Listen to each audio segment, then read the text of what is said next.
तो कटौती प्रस्ताव के विरुद्ध अपनी बात रखने के लिए खड़ा हुआ हूं। मान्यवर, अपने वक्तव्य की शुरुआत मैं एक बड़े मशहूर शायर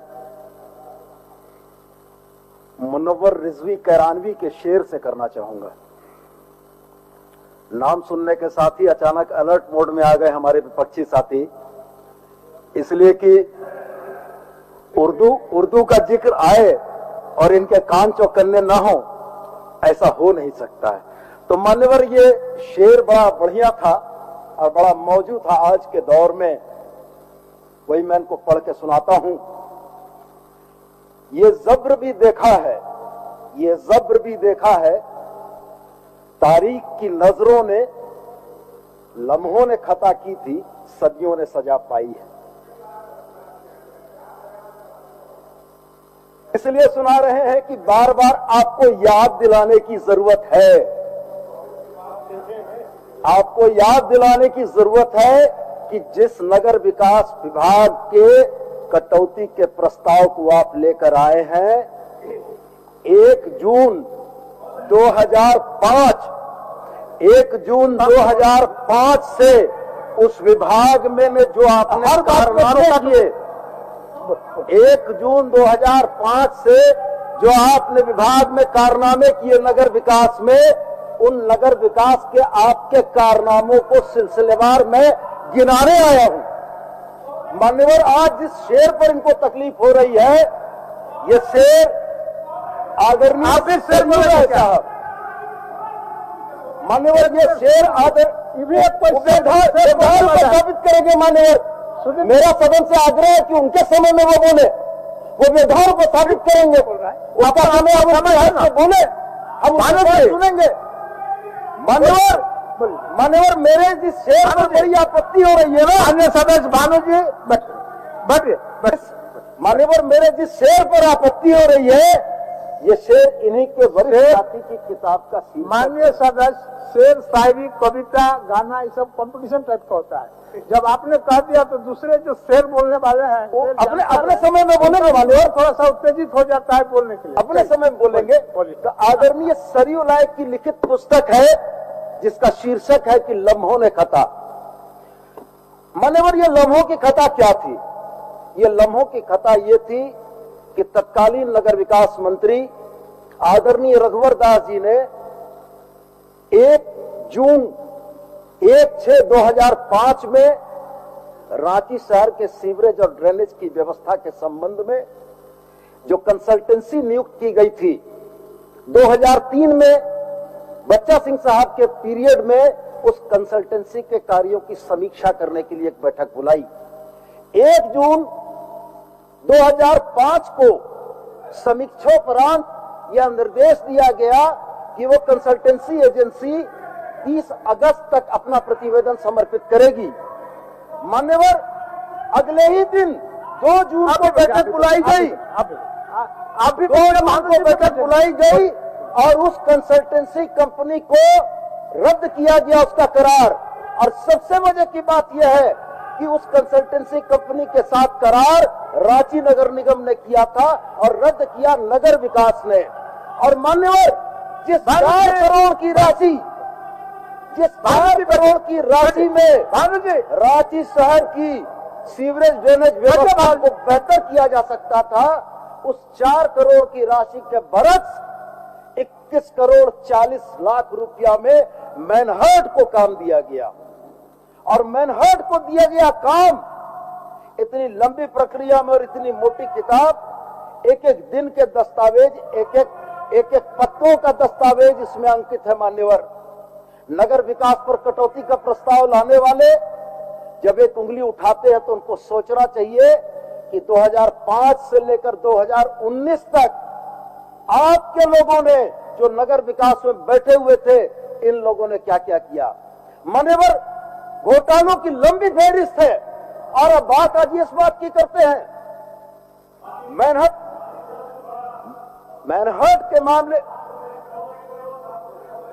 माननीय मैनहर्ट के मामले में अभी आप तो आवेग और आवेश दोनों से रहित हैं।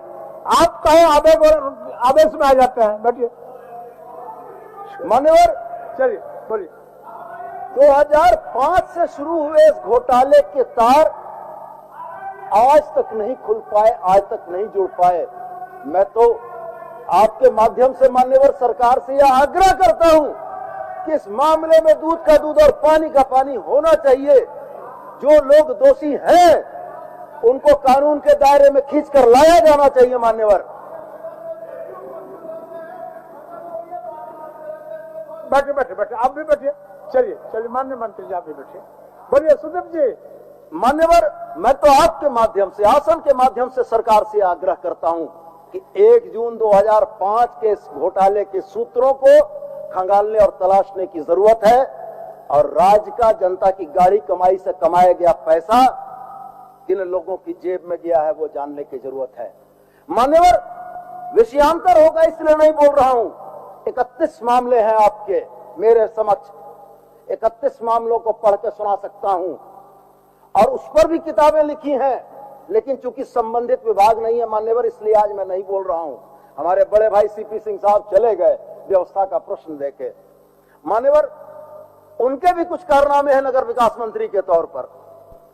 ये आते जाते हम लोग देखते हैं मान्यवर, हरमू नदी, मान्यवर हरमू नदी हुआ करती थी। आदरणीय सीपी सिंह साहब ने उस हरमू को नदी की जगह नाला बना दिया मान्यवर, और नाला बनाने में मान्यवर 84 करोड़ रुपया खर्च किया। अखबारों में छपी फोटो बड़ा हवाला देते हैं, बालू लूट लिया, तेल लूट लिया, कोयला लूट लिया। राज्य का खजाना लूटने में शर्म नहीं आई थी आपको? मान्यवर, जस्टिस एस एन पाठक को बुलाया गया था। न्यायमूर्ति जस्टिस एस एन पाठक ने कहा कि हरमू नदी मर चुकी है और मरे हुए आदमी को ऑक्सीजन लगाने का कोई मकसद नहीं है। मान्यवर, हरमू नदी के किनारे किन किन लोगों के घर बने ये भी जांच का विषय है, और वो रसूखदार लोग जो हरमू नदी को मारने का काम किए वो किसके संरक्षण में पले हैं ये भी जांच का विषय है। मान्यवर, 84 करोड़ की राशि का निकासी हो गया मान्यवर, नदी से नाला बन गई, 84 करोड़ खर्च हो गया। पैसे कहां गए इसका कोई जिक्र नहीं मान्यवर। उन पैसों से हरमू को जिंदा करने का सवाल था, वो पैसे हरमू को जिंदा करने के लिए नहीं आए थे। बड़े भाई है नहीं, होते तभी फिर व्यवस्था में उठते और शायद सदन को यह बताते कि वो 84 करोड़ रुपए कहां खर्च हुए हैं। मान्यवर, ये पूरा कालखंड, झारखंड गठन के बाद से अभी तक का पूरा कालखंड, झारखंड के विकास की गति का अवरोधक अगर सबसे बड़ा कोई रहा तो यही लोग रहे हैं मान्यवर। ये लोग कंबल ओढ़ के घी पीने की कार्रवाई करते रहे हैं और परिस्थितियां ये रही कि राज्य का संसाधन लूटा जाता रहा, जनता के नजरों के समक्ष लूटा जाता रहा, कहीं कोई कहने वाला नहीं।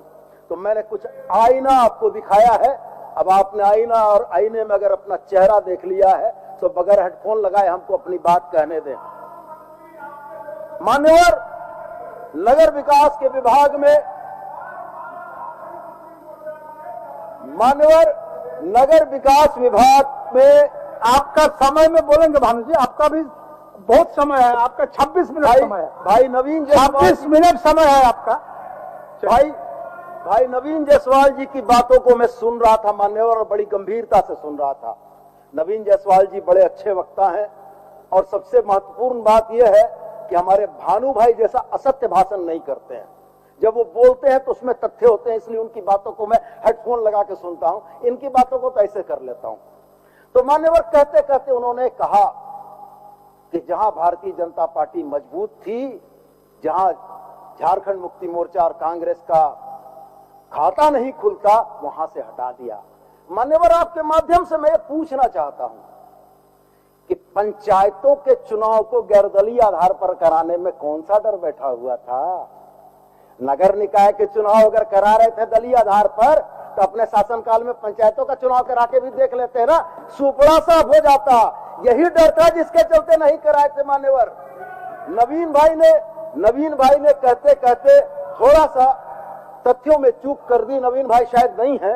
मैं नवीन भाई को यह बताना चाहता हूं कि उन्होंने जो आंकड़ा दिया कि पिछले वित्तीय वर्ष में नगर विकास में मात्र 28% राशि खर्च हुई है। मैं नवीन भाई को करेक्ट करना चाहता हूं कि ये 28% नहीं है, ये 68% है। और अगर कोरोना के दौर में नगर विकास ने अपने बजट की 68% राशि खर्च की है, तो साथियों को मेजे बजाकर इसका स्वागत करना चाहिए कि कोरोना के बाद भी सरकार अपने नागरिकों के लिए कृत संकल्पित थी और सरकार अपने नागरिकों का बेहतरी के लिए सारा कुछ करने को तैयार थी। मान्यवर, नगर विकास के मुद्दे पर जितनी भी बातें उन्होंने कही कि 2700 से 3000 करोड़ का हो गया, जुडको हो गया, जुडको के पास टेक्निकल एबिलिटीज नहीं है, जुडको के पास इंजीनियर नहीं है, तो मान्यवर जुडको हम लोगों ने तो बनाया नहीं था। जुडको तो तत्कालीन जो भी महामहिम थे उनकी सबसे प्यारी और पोसी हुई कंपनी थी। जब इनके समय में माने 29 दिसंबर 2019 से पहले जुडको के पास सारी टेक्निकल एबिलिटीज थी, जुडको के पास सारा इंजीनियरिंग का संसाधन था, और अचानक जब 29 दिसंबर 2019 को हेमंत बाबू ने शपथ ली तो जुडको की सारी टेक्निकल एबिलिटीज खत्म हो गई। अपनी सरकार में सवाल नहीं था मान्यवर, आप सवाल खड़ा कर रहे हैं। उस समय का दौर कुछ और था, अभी का दौर कुछ और है। मान्यवर, भ्रम फैलाकर सरकार के कामों पर सवालिया निशान लगाना यही उनका एकमात्र उद्देश्य होता है, और इस उद्देश्य में बेचारे हर बार पकड़ा जाते हैं। जैसे कोई गलत तथ्य आंकड़ा देते हैं फिर पकड़ा जाते हैं। पिछले वक्तव्य के दरमियान मान्यवर आपको भी याद होगा, बड़ा जोर से उर्दू का नारा लग रहा था। जब पत्रांक 1278 अमित खरे साहब की चिट्ठी दिलाई तो नारा कम गया। अब लगा कि नारा लगाएंगे तो भाई तो हमरा ही किया हुआ है, हमरे पर आ गया। तो वही मैं आपके माध्यम से इनको समझाना चाहता हूं कि जिस कटौती प्रस्ताव की बात और जिस निगम के नगर विकास के कार्यकलापों की बात आप कर रहे हैं, तो आपने जो झंडे गाड़े हैं ना, वो झंडे तो शायद Guinness book of world records में कायम होंगे। 2005 से चल रहे ये मसले 19 में जाकर खत्म हुए। कोई नगर विकास विभाग किसी योजना में नदी को नाला बनाने का ठेका लेता है, जनता की गाड़ी कमाई का 84 करोड़ खर्च करता है। यह भी आप ही का कीर्तिमान है। मान्यवर, महत्वपूर्ण विषय यह थे कि हम लोगों ने 3055 करोड़ का बजट दिया। रांची की चिंता नवीन भाई करते हैं, चूंकि उन्हीं का विधानसभा क्षेत्र है। रांची की सड़कों पर सीपी सिंह सर का भी है। सीपी सिंह सर तो मंत्री थे, तो फिर मैंने पूरा राज्य उनका था, तो वो चले ही जाते ना। उनको मालूम पड़ गया था कि उनका छोटा भाई आज बोलने जा रहा है, तो इसीलिए सोचा कि पहले निकल लो, बढ़िया रहेगा। मान्यवर, 21 वर्षों के कार्यकाल में एक फ्लाईओवर को बनाने की दिशा में कोई प्रगति नहीं हुई। शहर में ग्रामीण इलाकों की आबादी, पूरे झारखंड के लोगों की आवाजाही, शहर की ट्रैफिक व्यवस्था चरमरा गई। लेकिन नगर विकास विभाग ने कभी यह नहीं सोचा कि जिस कांटा टोली चौक पर आधे घंटे का जाम लगता है, वो आधे घंटे का जाम हटाने के लिए कोई वैकल्पिक व्यवस्था की जाए। बड़े भाई सीपी सिंह तो रांची के ही बेताज बादशाह हैं, और हर गली मोहल्ले में कौन कहां रहता है ये उनको मालूम है। लेकिन उनको ये कभी नहीं समझ में आया कि रांची में फ्लाईओवर की व्यवस्था कर दी जाए, जिससे कि कम से कम यातायात सुचारू हो सकेगा। मान्यवर, हमारी सरकार ने 2 फ्लाईओवर यातायात की व्यवस्था को सुदृढ़ करने के लिए बनाने का प्रस्ताव किया है, जो बहुत जल्दी धरातल पर दिखेगा। मान्यवर, हम लोगों ने माफ कीजिएगा, हम लोगों ने रांची में ट्रांसपोर्ट की व्यवस्था के लिए ट्रांसपोर्ट नगर बनाया। हम नवीन जी के कटौती प्रस्ताव को सुन रहे थे। नवीन जी यह कह रहे थे कि ट्रांसपोर्ट नगर में सुविधाओं की घोर कमी है। मान्यवर, अंग्रेजी की कहावत है, Rome was not built in a day. Rome कभी एक दिन में नहीं बनता है, कोई भी चीज एक दिन में नहीं बनती है। सरकार ने दृढ़ इच्छा शक्ति दिखाते हुए अगर ट्रांसपोर्ट की समस्याओं से निजात दिलाने के लिए ट्रांसपोर्ट नगर बनाने का प्रस्ताव किया है, तो इसका स्वागत होना चाहिए था। ये नहीं कहा जाना चाहिए था कि वहां सुविधाओं की कमी है। सुविधाएं तो बनेंगी, और जो नवीन भाई इस बात को कह रहे थे कि ये प्लानिंग आने वाले समय में 10, 20, 25, 50 सालों के लिए होनी चाहिए, तो सरकार ने उसके भी रास्ते खोल रखे हैं। मान्यवर, 40 एकड़ भूमि अधिग्रहित करके एक जगह ट्रांसपोर्ट नगर बन रहा है। जैसे जैसे रांची शहर की जरूरतों के मुताबिक सरकार को जब लगेगा इस ट्रांसपोर्ट नगर की संख्या को 1 के बजाय 2, 2 के बजाय 3 करने का प्रस्ताव है, जिससे कि यहाँ की सिस्टम सुचारू रूप से चल सके। मान्यवर, हम लोगों ने सुनिश्चित तरीके से योजनाओं के क्रियान्वयन की पहल शुरू की है। राजधानी रांची के सौंदर्यीकरण का भी काम किया जा रहा है और वो सौंदर्यीकरण सस्टेनेबल सौंदर्यीकरण की बात होगी। मान्यवर, वो तालाब को कंक्रीट से घेर देने वाला सौंदर्यीकरण हमारे खाते में नहीं आता है। जब तालाब में पानी का प्रवाह रुक जाएगा मान्यवर, तो तालाब बचेगा कैसे? और हुआ क्या, सौंदर्यीकरण के नाम पर तालाब को कंक्रीट के ऐसे दीवारों से घेर दिया गया कि तालाब में पानी के सोर्स सीमित हो गए। मान्यवर, सरकार ने वित्तीय वर्ष 22-23 में रांची, जमशेदपुर एवं धनबाद में आधुनिक सिटी बस सेवा प्रारंभ किए जाने की योजना बनाई है। इसके अतिरिक्त इन शहरों में मॉडर्न अंतरराज्यीय बस अड्डों का निर्माण लोक निजी भागीदारी के आधार पर कराए जाने का प्रस्ताव है। मान्यवर, वित्तीय वर्ष 2022-23 में नवगठित 10 नगर निकायों एवं गुमला, लोहरदगा तथा जामताड़ा में पाइप वाटर सप्लाई की नई योजनाओं का काम को प्रारंभ किए जाने का प्रस्ताव है। मान्यवर, आम जनों को आवास की सुविधा उपलब्ध कराने के लिए प्रधानमंत्री आवास योजना के अंतर्गत लगभग 70,000 आवासों का निर्माण कराने का प्रस्ताव है। मान्यवर, और आगामी वित्तीय वर्ष में कुल 35,000 आवास को पूर्ण करने का प्रस्ताव है। मान्यवर, और आगामी वित्तीय वर्ष में हम लोग 35,000 आवास पूर्ण करेंगे। इसके अतिरिक्त झारखंड राज्य आवास बोर्ड के द्वारा राज्य गठन के बाद मान्यवर पहली बार रांची एवं देवघर में आवासीय परियोजनाओं का निर्माण कराया जा रहा है और जैसे जैसे संसाधनों की सहूलियत होगी इसका दायरा और बढ़ाने की बात होगी। वित्तीय वर्ष 22-23 में नए सचिवालय भवन का निर्माण कार्य प्रारंभ कराया जाएगा। मान्यवर, greater Ranchi development authority GRDA के अंतर्गत आधारभूत संरचना विकसित करने के साथ साथ आवासों का भी निर्माण कराए जाने का प्रस्ताव है। मान्यवर,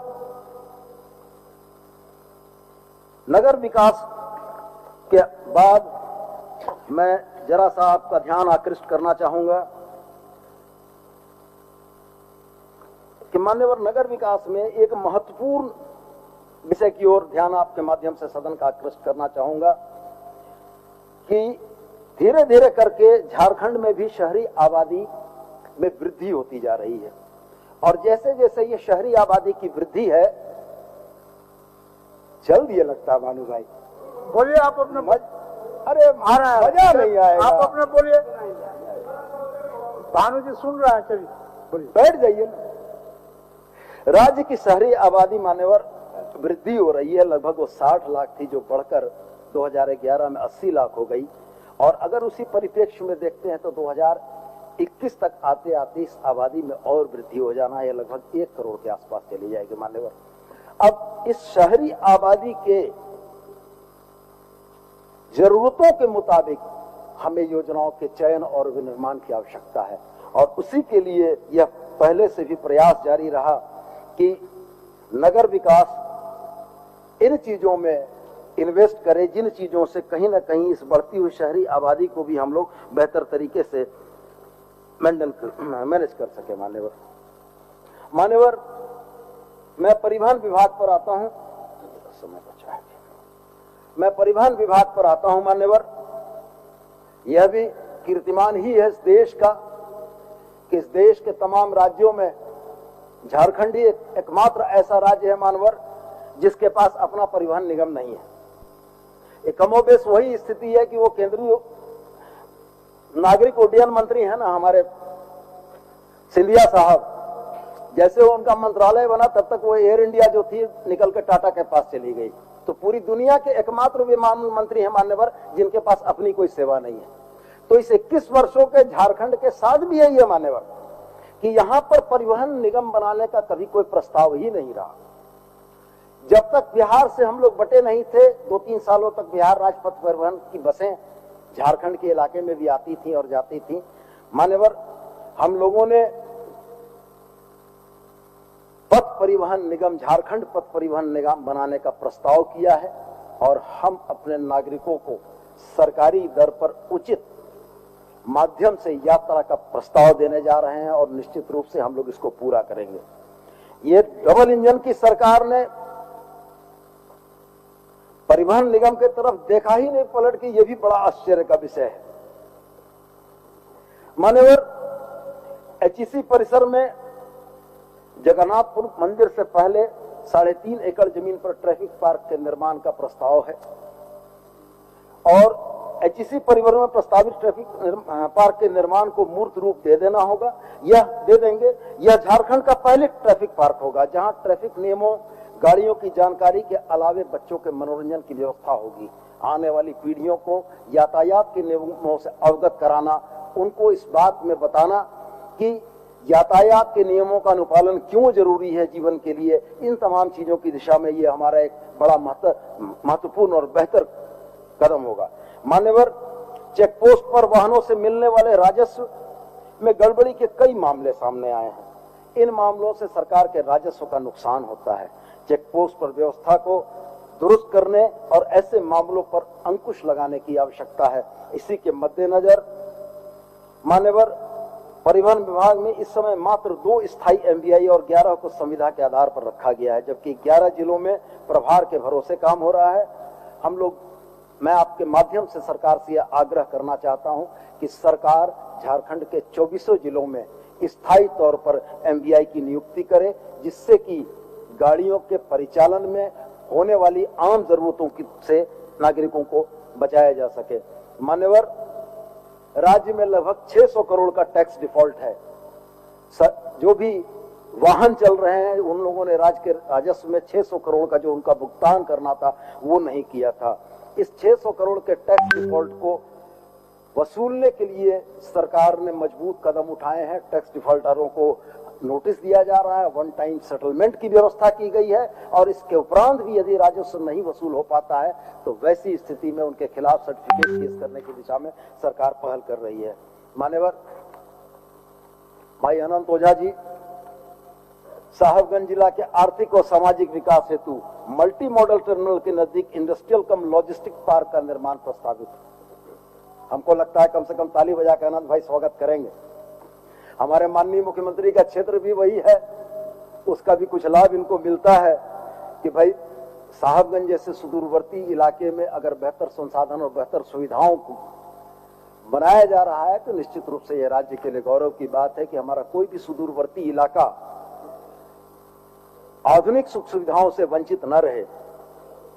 मान्यवर, परिवहन विभाग के सभी कार्यालयों में शुल्क एवं कर ईग्रा और ई पोस्ट मशीन के माध्यम से किए जा रहे हैं और पूरे के पूरे सिस्टम को कैशलेस कर दिया गया है। राज्य में व्यावसायिक वाहनों के गुणवत्तापूर्ण फिटनेस जांच ऑटोमेटेड उपकरणों के माध्यम से राज्य सरकार का किए जाने का प्रस्ताव है। मान्यवर, इन तमाम चीजों से कम गुणवत्तापूर्वक परिवहन की व्यवस्था राज्य में हो सके, सरकार की सोच इसी बात की है कि फिटनेस के मामले में भी ऐसा ना हो कि किसी अन्य माध्यमों से या किसी और जरिए से वैसे वाहन जिनका फिटनेस नहीं है उनको भी फिटनेस सर्टिफिकेट मिल जाए। मान्यवर, परिवहन विभाग ने बहुतेरे काम किए हैं, लेकिन होता यह है कि परिवहन विभाग के काम बहुत ज्यादा दिखते नहीं है।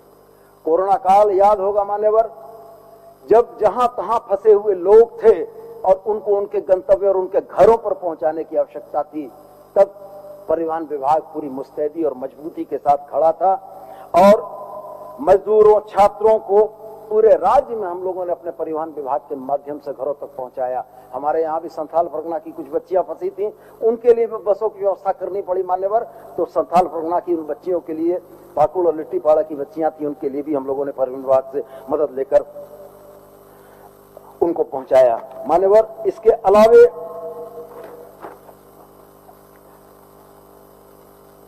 कुछ और जनता के हित की योजनाएं प्रस्तावित हैं, मैं खाली उनके बारे में कुछ शब्द कह देना चाहता हूं मान्यवर, कि चालक अनुज्ञप्ति या ड्राइविंग लाइसेंस के जो तौर तरीके बने हुए हैं वो इस राज्य में एक रूप नहीं है मान्यवर।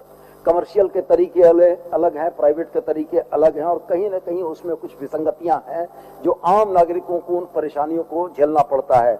हमारी सरकार बड़ी गंभीरता से इस विषय पर विचार कर रही है कि जिला स्तर पर ड्राइविंग स्कूलों को खोलकर उन स्कूलों में समाज के कमजोर वर्ग के लोगों को सरकार की तरफ से रियायत देकर ड्राइविंग लाइसेंस निर्गत कराने का प्रयास हो। मान्यवर, हमारी सरकार यह प्रयास कर रही है कि आने वाले दिनों में ये जो निजी वाहन हमारी सड़कों पर चलते हैं, किराए के वाहन, इन किराए के वाहनों में आज के दौर में जब डीजल और पेट्रोल की महंगाई से पूरा देश परेशान है, तो जाहिर तौर पर झारखंड के निवासियों को भी किराए में और भाड़े में इसमें बड़ी परेशानी का सामना करना पड़ता है।